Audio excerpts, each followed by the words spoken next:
ಪ್ರಧಾನಮಂತ್ರಿ ಕಿಸಾನ್ ಸಮ್ಮಾನ್ ನಿಧಿ ಯೋಜನೆ ಇದು ಕರ್ನಾಟಕ ರಾಜ್ಯದಲ್ಲಿ ಭಾರತ ಸರ್ಕಾರದ ಪ್ರಧಾನಮಂತ್ರಿ ಕಿಸಾನ್ ಸಮ್ಮಾನ್ ನಿಧಿ ಯೋಜನೆಯನ್ನು ದಿನಾಂಕ 1-12-2018 ಅನ್ವಯವಾಗುವಂತೆ ಫೆಬ್ರವರಿ 2019 ಅನುಷ್ಠಾನಗೊಳಿಸಲಾಗುತ್ತಿದೆ.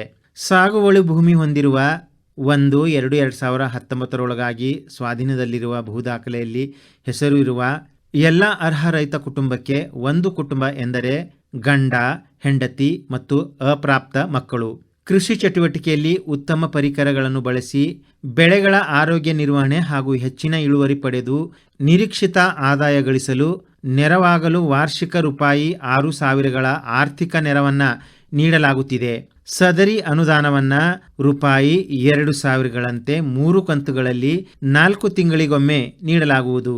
ಪ್ರಧಾನಮಂತ್ರಿ ಕಿಸಾನ್ ಕರ್ನಾಟಕ ಸರ್ಕಾರ ಕೇಂದ್ರ ಸರ್ಕಾರದ PM ಕಿಸಾನ್ ಯೋಜನೆಯ ಎಲ್ಲ ಅರ್ಹ ರೈತರಿಗೆ ದಿನಾಂಕ 14-8-2019 ರಾಜ್ಯ ಸರ್ಕಾರದಿಂದ ಹೆಚ್ಚುವರಿಯಾಗಿ ರೂಪಾಯಿ 4,000ಗಳ ಆರ್ಥಿಕ ನೆರವನ್ನು 2 ಕಂತುಗಳಲ್ಲಿ PM ಕಿಸಾನ್ ಕರ್ನಾಟಕ ಯೋಜನೆಯಡಿ ಆರ್ಥಿಕ ನೆರವು ವರ್ಗಾವಣೆಯಾಗಿರುತ್ತದೆ.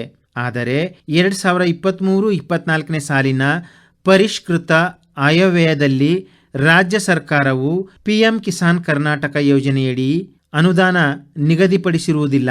ಅರ್ಹತೆ: ಸಾಗುವಳಿ ಭೂಮಿ ಹೊಂದಿರುವ ಎಲ್ಲ ಅರ್ಹ ರೈತ ಕುಟುಂಬಗಳು ವಾರ್ಷಿಕ ರೂಪಾಯಿ 6,000ಗಳ ಆರ್ಥಿಕ ನೆರವು ತಲಾ 2,000 ರೂಪಾಯಿಗಳಂತೆ 3 ಕಂತುಗಳಲ್ಲಿ 4 ತಿಂಗಳಿಗೊಮ್ಮೆ ನೀಡಲಾಗುತ್ತದೆ.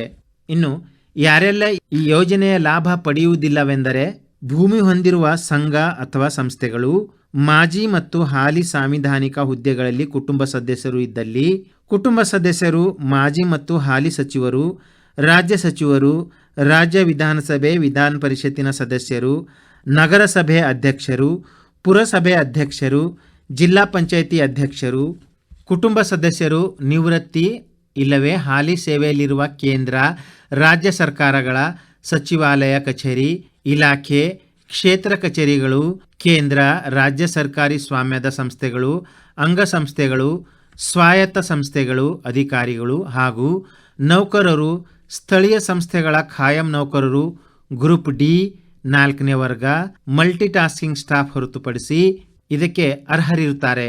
ಕುಟುಂಬ ಸದಸ್ಯರು ರೂಪಾಯಿ 10,000 ಅಥವಾ ಹೆಚ್ಚಿನ ಮೊತ್ತ ಪಡೆಯುತ್ತಿರುವ ವಯೋನಿವೃತ್ತ ಅಥವಾ ನಿವೃತ್ತ ಪಿಂಚಣಿದಾರರು, ಗ್ರೂಪ್ ಡಿ 4ನೇ ವರ್ಗ, ಮಲ್ಟಿ ಟಾಸ್ಕಿಂಗ್ ಸ್ಟಾಫ್ ಹೊರತುಪಡಿಸಿ ಅರ್ಹರಿರುತ್ತಾರೆ. ಕುಟುಂಬ ಸದಸ್ಯರು ಕಳೆದ ಸಾಲಿನಲ್ಲಿ ಆದಾಯ ತೆರಿಗೆ ಪಾವತಿದಾರರಾಗಿದ್ದಲ್ಲಿ ಅನರ್ಹರಾಗಿರುತ್ತಾರೆ, ಅರ್ಹರಾಗಿರುವುದಿಲ್ಲ. ಆದರೆ ದಿನಾಂಕ 25-10-2023 ಹೊಸ ಮಾರ್ಗಸೂಚಿ ಅನ್ವಯ ಕನಿಷ್ಠ 3 ವರ್ಷಗಳು ಆದಾಯ ತೆರಿಗೆ ಪಾವತಿದಾರರಿದ್ದರೆ, 2 ವರ್ಷ ಸತತವಾಗಿ ಆದಾಯ ತೆರಿಗೆ ಪಾವತಿ ಮಾಡಿದರೆ ಯೋಜನೆಗೆ ಅರ್ಹರಾಗಿರುವುದಿಲ್ಲ. ವೈದ್ಯ, ಅಭಿಯಂತ, ವಕೀಲ, ಲೆಕ್ಕ ಪರಿಶೋಧಕರು, ವಾಸ್ತುಶಿಲ್ಪದಂತಹ ವೃತ್ತಿಪರರು ಮತ್ತು ವೃತ್ತಿಪರ ಸಂಸ್ಥೆಯಲ್ಲಿ ನೋಂದಾಯಿತ ಸದರಿ ವೃತ್ತಿಯನ್ನು ಕೈಗೊಳ್ಳುತ್ತಿರುವವರು ಅರ್ಹರಾಗಿರುವುದಿಲ್ಲ. ರಾಜ್ಯದ ರೈತರ KYC ಪ್ರಗತಿಗಾಗಿ ಕೈಗೊಂಡಿರುವ ಕ್ರಮಗಳೆಂದರೆ ಎಲ್ಲ ಜಿಲ್ಲೆಗಳಲ್ಲಿ ಗ್ರಾಮ ಮಟ್ಟದಲ್ಲಿ ಅಭಿಯಾನ ಕಾರ್ಯಕ್ರಮಗಳಲ್ಲಿ ಆಂದೋಲನ ರೂಪದಲ್ಲಿ ರೈತರಿಗೆ KYC ಮಾಡಿಸಲು ಕ್ರಮವಹಿಸಲಾಗಿದೆ. PM ಕಿಸಾನ್ ಯೋಜನೆಯಡಿ KYC ಪ್ರಕ್ರಿಯೆ ಪೂರ್ಣಗೊಳಿಸಲು ಇಲಾಖೆಯ ಸಿಬ್ಬಂದಿ ಅಥವಾ ಅಧಿಕಾರಿಗಳೊಂದಿಗೆ ಹಾಗೂ ಕೃಷಿ ಸಖಿಯರವರನ್ನು ತೊಡಗಿಸಿಕೊಳ್ಳಲಾಗಿದೆ.